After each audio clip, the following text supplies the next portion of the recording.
compare to the change in volume in the liquid form. These two assumptions are made.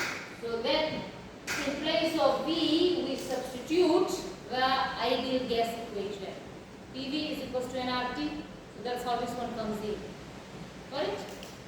So when you want to see how much change is happening from one pressure to another pressure point, then we go and integrate.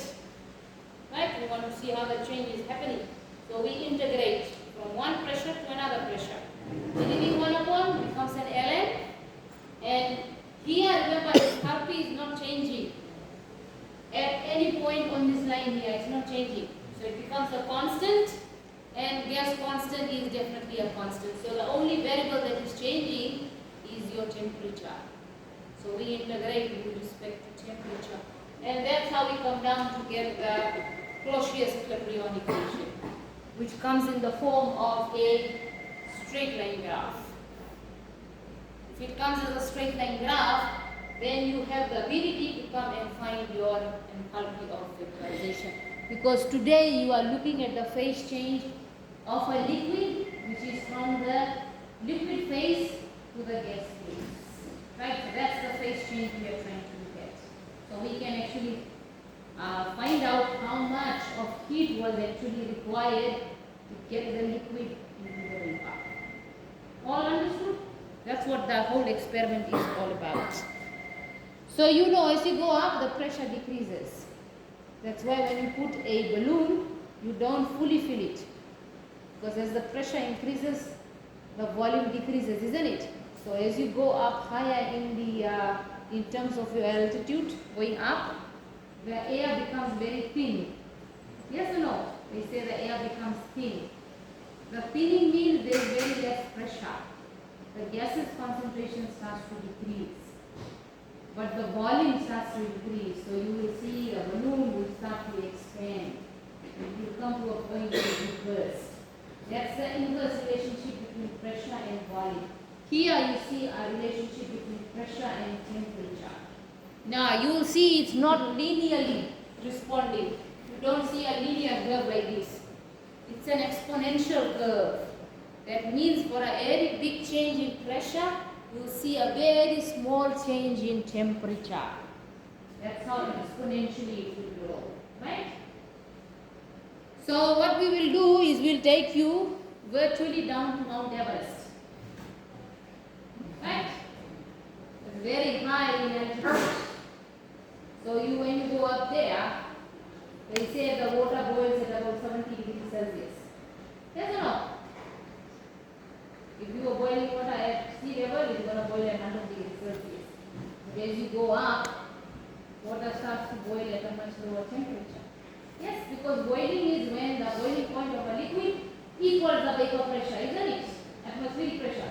So if the pressure above is very low, that means it's going to be easier for it to boil. So at a very low temperature, you expect the boiling to happen. So as you go up, higher in altitude, you expect the pressure to drop. So the boiling will also drop. So we'll take you up to Mount Everest. So we will create, this is a very specified setup. Don't break it. It costs about how many thousands for each setup. Don't break it. So you have here Mount Everest, right? You have the water there, and this is where the pressure will be created. This is your water, right? Your kettle, and this is the pressure you will create here.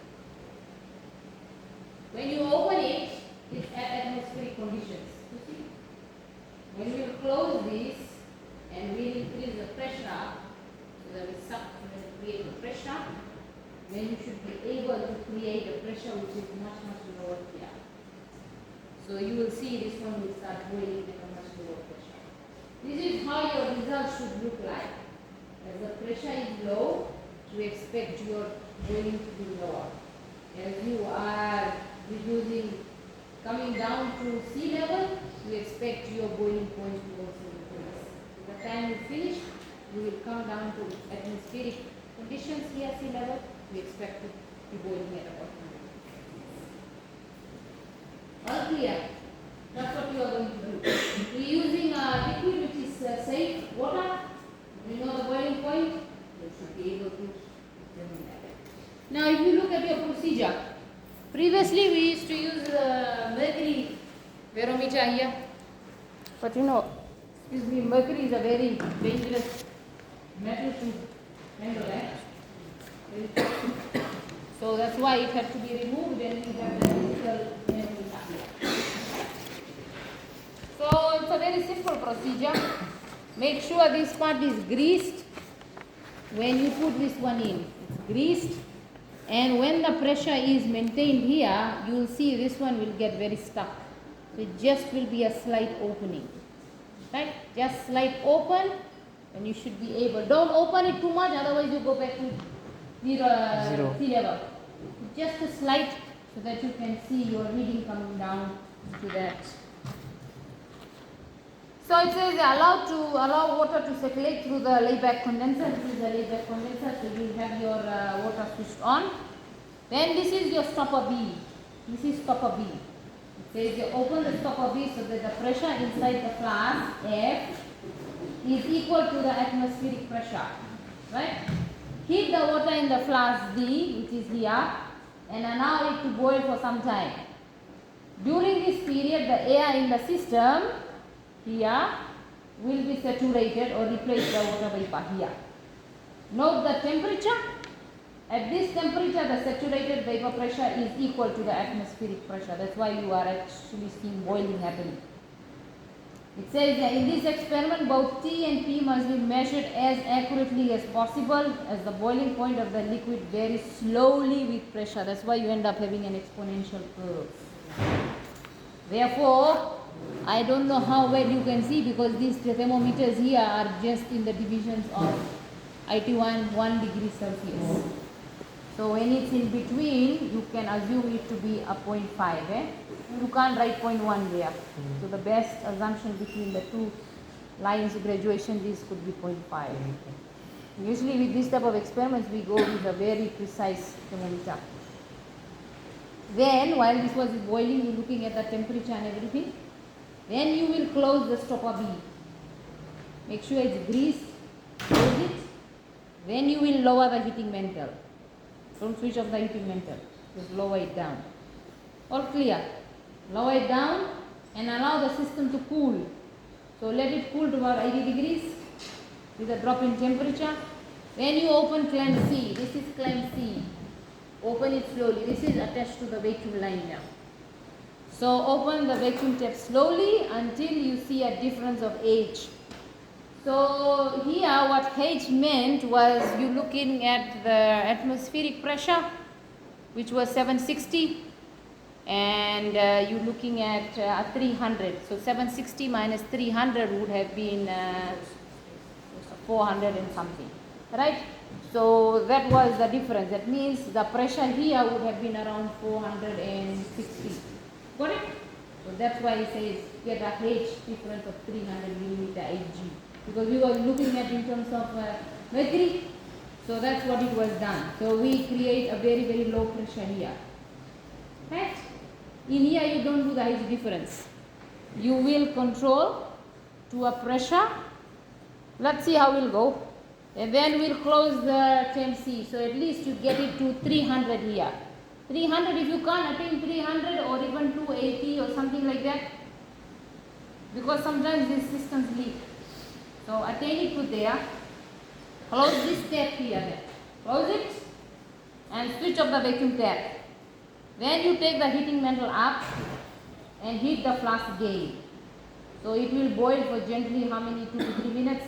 When that is boiling, you look at the pressure here and you look at the temperature here. Then what will happen? Once that, then you slowly twist this one so that you see a drop in the pressure again. Get it? Don't go up too much, otherwise you'll have a very sudden drop. Just a slight.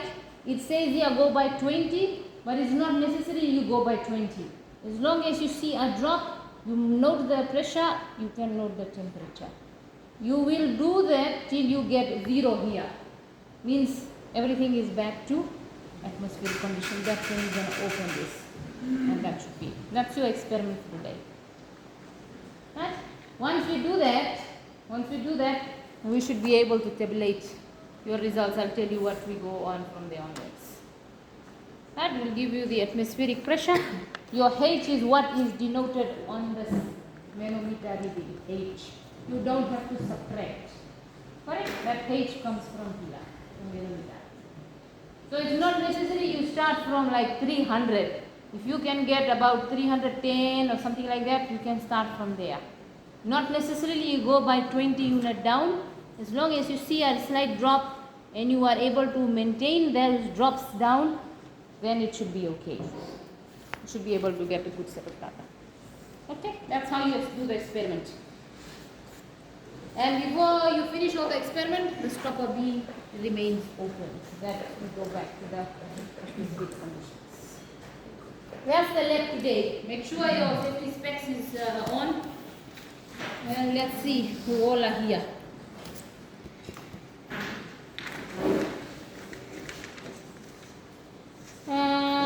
Akarshit is there. Takamaya is there. Seriana there. Tuki, Evelesi.